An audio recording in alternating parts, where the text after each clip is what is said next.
Өлкө башчысы өзү келип ачкан стадиондо эң алгачкы оюн Мурас Юнайтед жана Дордой футбол клубтарынын ортосунда өтүүдө.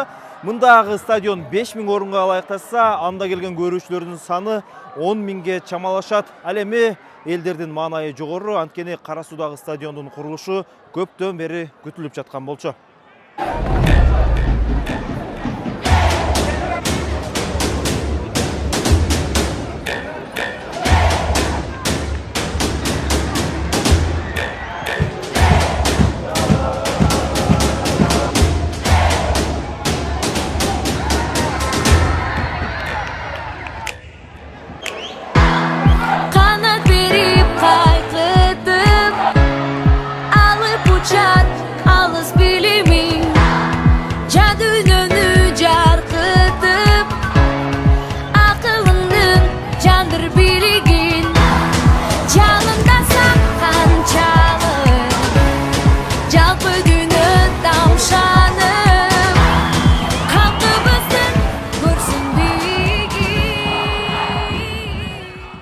Манайдабыз.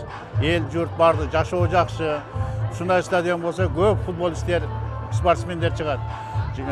Биздин мамлекетибиздин башчыларына, президентке, өкмөткө баш ташийтерге рахмат.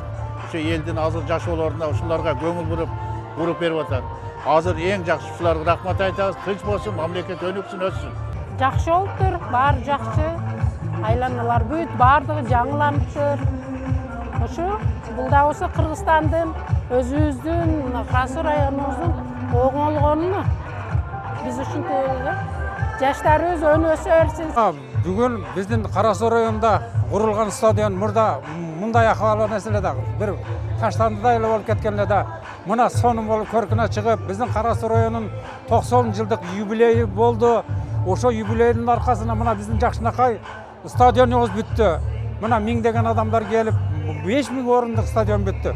Бул да болсо биздин президентибиз Садыр Нуркожоевдин, Камчыбек Ташиевдин, биздин райондун адамдарынын салымы. Стадион баштакыга караганда салыштырмалуу жакшы. Бар жогун жаңылап, түздөп, оңдоп, жакшы азыркы талапка жооп бергендей кылып коюптур. Рахмат президентибизге.